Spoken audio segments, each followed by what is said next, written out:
The Dark Age of Animation.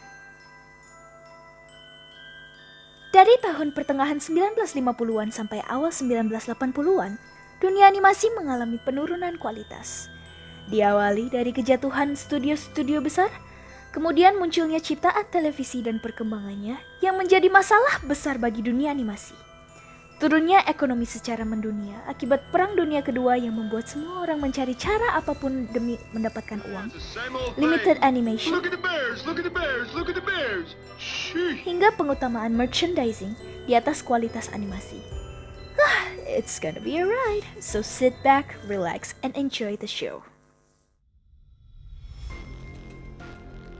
Pada era sebelumnya, telah dijelaskan bahwa dekret-dekret yang dikeluarkan oleh Keputusan Mahkamah Agung Amerika, United States v. Paramount Pictures Incorporated, menjatuhkan 5 studio besar atau Big Five, yaitu Metro-Goldwyn-Mayer, Paramount Pictures, 20th Century Fox, Warner Bros., dan RKO Radio.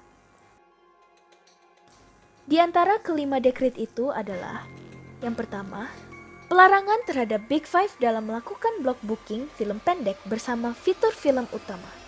Kedua, Big Five masih dapat melakukan block book, namun ukuran block hanya dibatasi untuk 5 film saja.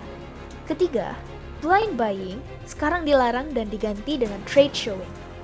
Keempat, penayangan spesial dalam 2 minggu sekali di mana representatif dari 31 distrik teater di Amerika Serikat bisa menonton sebelum membeli film tersebut. Kelima, adanya papan administrasi agar dekret-dekret di atas berlaku. Hasilnya, studio-studio tersebut tidak bisa menjual kumpulan stok film yang dapat ditayangkan selama setahun pada teater-teater yang biasanya berjumlah 400 ke atas. Dan mereka juga harus lebih menyeleksi apa yang mereka produksi. Sehingga, harga produksi dan budget motion picture meningkat. Selain itu, para studio-studio juga dipaksa untuk menjual rantai teaternya oleh Mahkamah Agung. Hal ini membuat para studio-studio besar mengalami kerugian besar, sehingga mereka harus memotong jadwal produksi dan memutuskan kontrak-kontrak dengan aktor, produser, sutradara, dan karyawan lainnya. Saat Perang Dunia Kedua selesai, industri film Amerika terlihat seperti pada posisi yang ideal. Dari tahun 1942 hingga 1945, Hollywood mengalami 3 tahun yang stabil dan untung. Dan pada tahun 1946, 2/3 populasi Amerika menonton film di teater minimal sekali seminggu. Namun, kesuksesan film ini berakhir dengan cepat karena inflasi dan kerusuhan buruh yang menyebabkan harga produksi meningkat. Kemudian, ciptaan jaringan televisi pada tahun 1940-an membuat kompetisi antara televisi dan teater Hollywood dengan menawarkan konsumer quote-unquote film di rumah. Nah, kira-kira konten-konten film apa yang ada pada masa itu? Konten-konten film pada masa ini sangat dipengaruhi oleh ketakutan pada komunisme yang terjadi di Amerika Serikat pada akhir 1940-an hingga 1950. Dan fenomena ini juga disebut dengan Red Scare. Lebih dari 100 saksi, termasuk artis-artis Hollywood yang populer, dipanggil oleh House Un-American Activities Committee atau yang disebut juga dengan HUAC untuk ditanyakan tentang kenalan atau diri mereka tentang pandangan komunisme. Pada November 24, 1947, sebuah grup yang beranggotakan 8 screenwriter dan 2 sutradara yang kemudian dikenal sebagai Hollywood 10, dipenjarakan selama setahun karena tidak ingin berpartisipasi dalam wawancara tersebut. Setelah itu, studio-studio memulai blacklisting agar tidak terlihat seperti pendukung komunisme di mata audiens. Sehingga, mereka langsung menolak untuk mempekerjakan siapapun yang memiliki pandangan komunis atau kenalan komunis. Dan mereka juga memecat ratusan orang sehingga banyak artis kreatif yang tidak akan pernah bisa lagi bekerja di Hollywood. Selain itu, film-film berusaha untuk menghindari topik-topik kontroversial. Nah, stagnansi kreativitas digabung dengan masalah finansial semakin memorotkan studio sistem. Namun, Aksi-aksi yang dilakukan studio-studio pada tahun 1952, seperti blacklisting, menghambat kejatuhan industri perfilman ini. Kembali lagi kita mendengarkan dua nama ikonis dalam dunia animasi ini, yaitu William Hanna dan Joseph Barbera. Hanna-Barbera ditemukan sebagai respons terhadap MGM yang memecat departemen animasinya karena finansial mereka hancur akibat kalah dengan maraknya perkembangan televisi.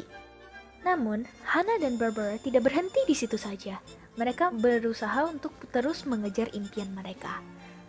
Pada awal-awalnya, Hanna dan Barbera bermasalah dalam membujuk jaringan televisi untuk menerima lamaran kerja mereka untuk membuat kartun baru. Namun, akhirnya NBC TV setuju dan memberikan budget $2.800 untuk memproduksi kartun berdurasi 6 menit. Namun, pertama adalah Ruff and Reddy. Ruff and Reddy menceritakan tentang Ruff, seekor kucing yang pintar, dan Reddy, seekor anjing bulldog yang bodoh dan konyol. Animasi ini debut pada tahun 1957 pada live action children's show standard dan kartun theatrical lama. Hanna-Barbera langsung menyadari bahwa mereka bisa sukses jika menciptakan program yang hanya mengutamakan karya mereka. Setahun kemudian, The Huckleberry Hound Show muncul sebagai animasi pertama yang berdurasi setengah jam. Selain Huckleberry Hound, yang merupakan anjing yang lambat dengan aksen selatan, pada film tersebut juga ada Yogi Bear dan temannya Bubu, dan juga Pixie and Dixie. Namun, Yogi Bear kemudian menjadi lebih populer dibandingkan Huckleberry Hound dan mendapatkan kartun spin-off-nya sendiri. Tahun 1960, Flintstone dikenalkan di universe Hanna-Barbera. Animasi ini adalah animasi berdurasi 30 menit pertama yang ditayangkan prime time dan memiliki plot yang melewati batas format 6 menit. Flintstones menjadi hits dan berlangsung selama 6 tahun dengan episode-episode originalnya. 2 tahun kemudian, Hanna-Barbera memproduksi kartun yang bertema futuristik, The Jetsons. Namun, kartun ini hanya berlangsung selama setahun. Setelah itu, 24 episode yang sudah diproduksi hanya diulang-ulang kembali. Namun, setelah bertahun-tahun, The Jetsons menjadi sangat populer sehingga tahun 1985, Hanna-Barbera memproduksi 42 episode lagi untuk disindikasi.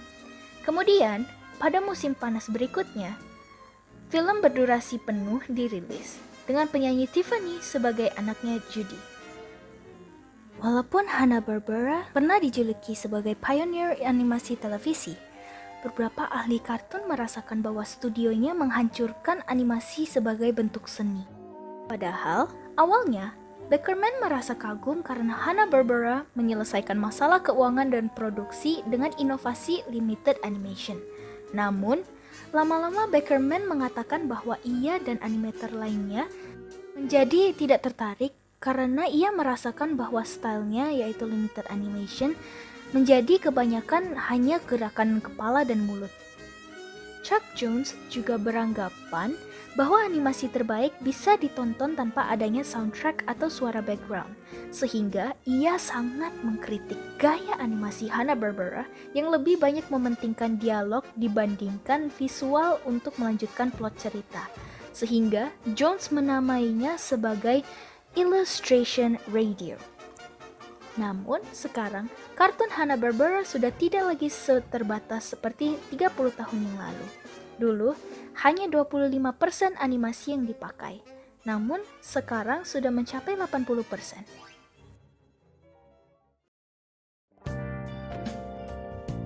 Sekilas, tadi kita telah mendengarkan adanya teknik limited animation yang digunakan oleh Hanna-Barbera untuk mengurangi harga produksi dan menghemat waktu. Namun, sebetulnya apa sih ciri-ciri khas dari limited animation ini? Looks like we've got another mystery on our hands. Speech-centric. Biasanya, dalam cerita yang memiliki alur, percakapan hanyalah merupakan sekunder terhadap alur, tema, latar, dan lain-lain, bukan fitur utama dari sebuah media artistik. Namun, pada limited animation, dialog dan percakapan lebih mendominasi daripada aksi. Karya-karya yang memiliki ciri-ciri ini dapat menimbulkan suasana yang lebih natural dibandingkan karya di mana dialog merupakan unsur sekunder dan berakhir dengan karakter yang lebih berkembang. Namun, jika dieksekusi dengan buruk, film bisa terasa sangat lambat dan terseret-seret. By the light of the eyes. Ciri ini dapat dilihat jika adegan menunjukkan kegelapan, namun mata karakter selalu terlihat. Tidak hanya mata, teknik ini bisa diaplikasikan pada mulut yang menunjukkan gigi lebar dalam kegelapan. Teknik ini dapat menjadi keuntungan bagi artis malas atau lazy artist karena menyimpan banyak waktu dalam menggambarkannya. Ring around the collar. Karakter kartun low budget selalu dapat dilihat bahwa ada yang menutupi lehernya. Misalnya kalau laki-laki memakai dasi dan kalung untuk wanita, ataupun juga bisa kolar jika mereka tidak memakai baju, atau mungkin hanya baju biasa yang menutupi lehernya. Ciri ini sudah ada sejak animasi tradisional atau yang disebut juga dengan cell animation. Karakter yang sedang berbicara akan terlihat seperti sedang berdiri diam, dengan seluruh badannya yang tidak bergerak sama sekali kecuali kepalanya yang bergerak dan memiliki ekspresi yang berbeda-beda. Dengan teknik ini, harga pengeluaran budget akan lebih murah untuk hanya menganimasikan kepalanya dengan urutan gambar yang menggunakan satu gambar untuk badannya. Hanna-Barbera menggunakan shortcut ini agar menetap pada jadwal tayang dan dengan budget yang murah. Stock footage. Jika ada rekaman atau adegan yang dihapus atau tidak dipakai dari film, studio akan menyimpan sebagai stok atau cadangan. Kemudian salinan adegan akan diimplikasikan pada animasi di masa yang akan mendatang. Teknik ini sering digunakan karena murah dan menyimpan waktu karena tidak perlu menggambar karakter kembali frame demi frame lagi. Talking heads. Di sini, kita melihat karakter, khususnya close shots, yang hanya berbicara tanpa adanya gerakan. Secara teori, ini lumayan gampang dan murah untuk direkam. Namun, talking heads bisa menjadi membosankan, kecuali kalau memang digunakan pada komik. Istilah talking heads sudah ada sejak tahun 70-an untuk mendeskripsikan iklan yang direkam dengan cara tersebut. Tapi, istilah ini juga digunakan menjadi kritik untuk media yang sangat mengandalkan pada dialog. Teknik ini juga sudah digunakan sejak animasi cel tradisional sebelum adanya program digital art. Unmoving plate. Teknik limited animation ini sangat terlihat jika karakter kartun menggunakan baju yang memiliki pola desain yang sangat kompleks, seperti baju kotak-kotak. Walaupun karakternya bergerak-gerak, namun bajunya terlihat seperti memiliki pattern yang tidak mengikuti hukum fisika. Pada animasi-animasi dua dimensi, baju berpola sangatlah time consuming untuk digambar. Apalagi baju kotak-kotak atau plate seperti namanya. Dan ini merupakan salah satu hal yang paling susah digambar karena animatornya harus mengulang pola yang sama. Karena itu, banyak animator yang tidak menghiraukan untuk menganimasi pola-polanya juga. Wheel of Feet. Karena animasi realistik karakter yang berlari sangatlah susah untuk digambar, maka muncullah teknik ini.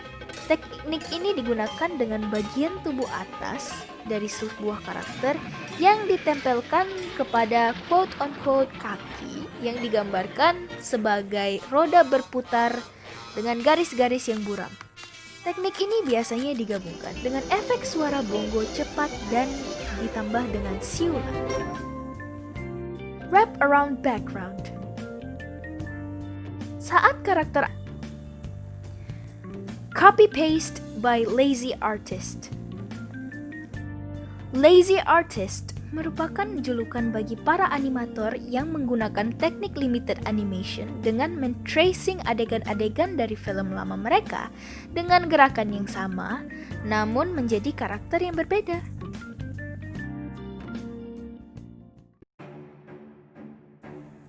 Saat tahun 1960-an, merchandising atau menjual produk-produk dengan karakter terkenal atau film ikonik sebagai fitur utama di produk masih diilegalkan. Hingga Ronald Reagan menjadi presiden yang ke-40 dan untuk pertama kalinya merchandise dilegalkan. Segala kartun anak kecil atau film dijadikan merchandise karena semua keuntungan diambil dari mainan yang dijual. Hal ini membuat para studio jadi lebih mementingkan mainan dahulu dibandingkan alur cerita dari karakter tersebut. Dari sini, proses malah menjadi kebalik. Membuat mainan dulu, baru membuat filmnya. Contoh dari statement tadi adalah Care Bears. Care Bears, pada awal-awalnya mereka tidak diberikan nama. Namun, mereka hanya dibuat sebagai karakter yang dijual sebagai kartu, boneka, permen, dan lain-lainnya. TV show acara kartun mereka baru ditemukan lama setelah produk-produknya booming. Dan di sini kita dapat melihat bahwa para animator lebih mementingkan uang dari merchandise dibandingkan kualitas dari film-film yang mereka produksi. Tadi, kita telah mendengarkan beberapa tokoh-tokoh ikonik dalam universe Hanna-Barbera. Namun, bagaimana dengan tokoh-tokoh ikonik lainnya? Mari kita simak. Tom and Jerry. Pada Juni Midnight Snack, Hanna dan Barbera melanjutkan seri ini selama 15 tahun dari karir mereka. Tom and Jerry memenangkan lebih banyak Academy Awards lagi. Tapi, sayangnya pada tahun 1950-an, perkembangan televisi membuat masalah dalam studio animasi MGM. Sehingga datang Yogi Bear. Awalnya, Yogi Bear tidak muncul sebagai karakter utama, melainkan seorang sidekick dari karakter Huckleberry Hound, yang merupakan kartun pada tahun 1958. Namun, ternyata aksi-aksi gilanya mengalahkan popularitas Huckleberry Hound dan menjadi karakter pertama yang mendapatkan spin-off-nya sendiri. Dan ia mendapatkan tayangannya yang berjudul Yogi Bear Show pada tahun 1961. Pada kartun ini, sangat terlihat bahwa Yogi Bear menggunakan limited animation, terutama Ring Around the Collar untuk menghemat waktu produksi dan harga produksi. Hal ini dapat dilihat dari dasi dan kera baju yang selalu menjadi pakaian yang dikenakan oleh Yogi Bear, sedangkan bow tie yang digunakan oleh sidekick-nya yaitu Bubu Bear. Hasilnya, para animator hanya perlu menggambarkan ulang wajah karakter untuk tiap frame. Yogi Bear seringkali dikatakan sebagai simbolik atas keadaan sosial politik di akhir tahun 1950-an hingga awal 1960-an. Pada saat itu, tokoh-tokoh barat yang memiliki otoritas selalu menghimbau masyarakat bagian selatan yang terpencil untuk menetap di daerahnya. Namun, kaum Afrika Amerika membangkang dan pergi menuju ke tempat yang tidak boleh dikunjungi, seperti Yogi Bear yang selalu berusaha untuk membuat situasi yang menguntungkan dirinya sendiri, tanpa melanggar batasan antara dirinya dengan park ranger-nya yang memiliki status lebih tinggi dari Yogi Bear dia sendiri. Flintstones. Pada tahun 1960, Hanna dan Barbera mengenalkan Flintstone, sebuah animasi yang berputar pada komedi prehistorik dengan Fred Flintstone dan temannya Barney Rubble sebagai karakter utamanya. Awal-awalnya, sponsor ragu untuk mensponsori karena ini adalah animasi pertama yang berdurasi 30 menit yang ditayangkan saat prime time. Namun, akhirnya kartun tersebut sukses dengan episode-episode originalnya. Awal-awalnya, kartun ini dinamakan dengan Flagstones, namun diganti dengan Flintstones agar tidak bertabrakan dengan komik strip pada koran yang juga berjudul Flagstones. Pebbles, anak dari Fred dan Wilma, awalnya didesain sebagai laki-laki. Namun, ideal dari Toy and Novelty Co. salah satu sponsor mereka, meyakinkan Barbera untuk mengubah pikirannya karena mengatakan boneka Pebbles versi perempuan akan lebih mudah untuk dijual. Kutipan terkenal Fred, di mana ia mengatakan, "Iya, bada-badu!"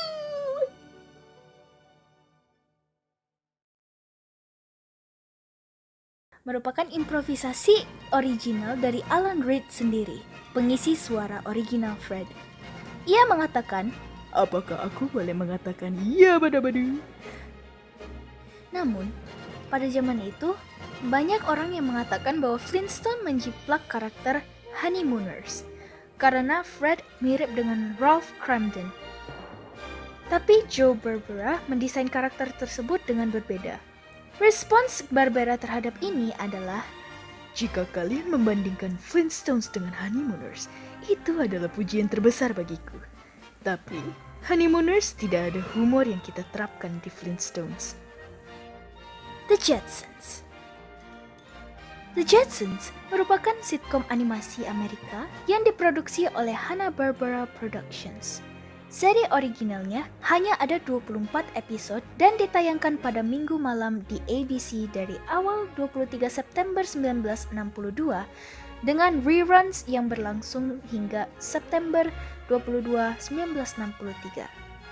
Animasi ini debut sebagai program siaran pertama yang memiliki warna di ABC. Dan ini sangat kontras dengan Flintstones yang dulu disiarkan dengan warna hitam putih untuk 2 seasons pertamanya. Saat Jetsons pindah ke Saturday Mornings, kartun tersebut menjadi lebih sukses. Setelah primetime run-nya, Jetsons ditayangkan di Saturday Mornings untuk beberapa dekade.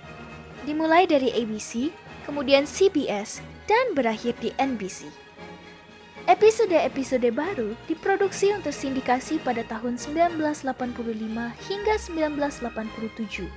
Namun, tidak ada specials atau episode yang diproduksi setelah 1989 karena banyak cast yang sudah meninggal pada tahun 1988 dan 1989. Jetsons berakhir dengan film Jetsons the Movie pada tahun 1990. Namun, 20 tahun kemudian, The Jetsons and WWE Robo WrestleMania dirilis pada tahun 2017. Scooby-Doo. Seperti animasi televisi lainnya pada awal 1960-an, Scooby-Doo Where Are You dibuat dengan proses limited animation. Bagian tubuh yang digerakkan dan dianimasikan adalah tangan, kepala, dan kaki. Sementara bagian tubuh lain terlihat diam. Kebanyakan karakter-karakter awal Hanna-Barbera menggunakan dasi atau kolar sehingga separasi antara sel badan dan sel kepala tidak terlihat.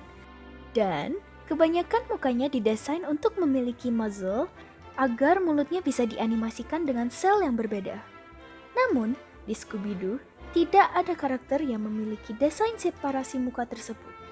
Iwao Takemoto, wakil presiden untuk desain kreatif Hanna-Barbera Cartoons, mengatakan, "Saat aku mendesain anjing dan karakter remaja lainnya, saya mendapatkan pujian dari para animator lainnya karena tidak ada karakter yang memiliki muzzle atau moncong hidung. Hal itu mempengaruhi animasi saya karena sekarang menjadi terkesan penuh." Scooby-Doo menaikkan standar animasi televisi dibandingkan sebelumnya.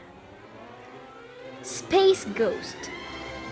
Space Ghost adalah karakter fiksi yang dibuat oleh Hanna-Barbera Productions dan dirancang oleh Alex Toth untuk CBS pada tahun 1960-an. Dalam cerita aslinya, dia adalah seorang pahlawan super dengan mengendarai pesawat angkasa bernama Phantom Cruiser, berkeliling melawan penjahat super di luar angkasa. Debutnya dimulai pada bulan September 1966, merupakan karakter pejuang kejahatan antar galaksi dari planet Ghost. Dia memiliki kemampuan untuk tidak terlihat melalui ikat pinggangnya, terbang, dan menembakkan berbagai sinar dari power band di pergelangan tangannya. Space Ghost melawan penjahat super seperti Moltar, Zorak, Black Widow, Metallus, Brak, dan Creature King dengan bantuan rekan-rekannya, Jen, Jace, dan monyet peliharaan mereka, Blip.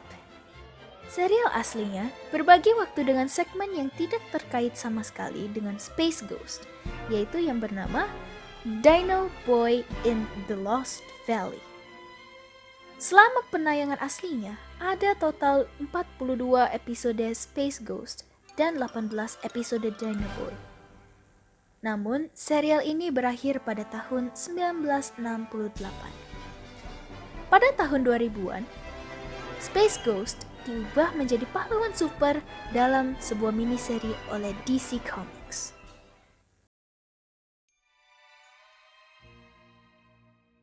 Pada tahun 1960-an, format Saturday Morning Cartoons muncul karena para pembuat iklan dan jaringan-jaringan menyadari bahwa adanya potensi anak-anak yang dapat menonton di depan TV berjam-jam selama 3-4 jam sambil menikmati liburan sekolah dan gereja.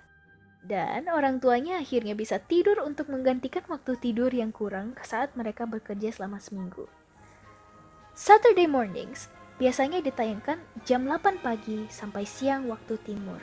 Karena tayangannya dijadwal pada pagi hari, maka timbullah budaya untuk bangun pagi pada hari Sabtu pagi.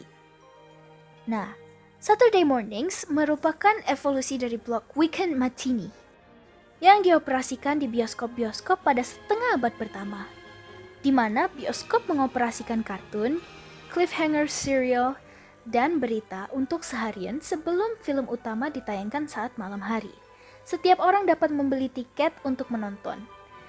Tiap Sabtu pagi, bioskop selalu dipenuhi oleh anak-anak kecil. Bioskop menjadi lebih sepi sejak TV diciptakan. Limited animation sangat membantu para animator dalam menyimpan waktu dan menghemat uang untuk menepati jadwal tayang pada TV.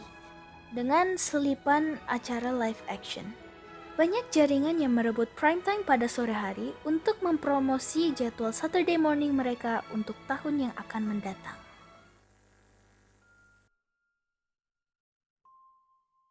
Walt Disney wafat pada tanggal Desember 15, 1966 dan ia akan selalu dikenang sebagai sosok legendaris yang merupakan bagian dari masa kecil kita.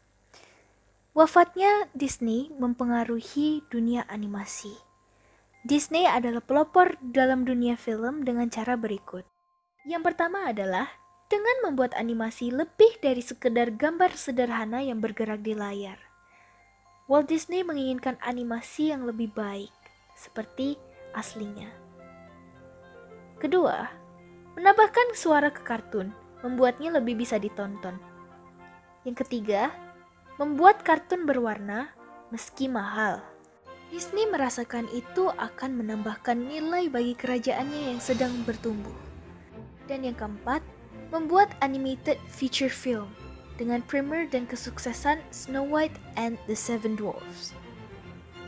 Belakangan ini, Disney mengalihkan perhatiannya ke pembuatan film live action. Walt Disney suka melakukan sesuatu dengan cara yang berbeda. Dan hal itu ditunjukkan dalam film pemenang Academy Award, Mary Poppins, yang menampilkan animasi penguin yang menari dengan karakter Bert yang diperankan oleh Dick Van Dyke. Sekarang, semua jenis film menggabungkan live action, animasi, dan efek khusus. Sebagian besar didasarkan pada teknologi inovatif yang digunakan dalam film itu.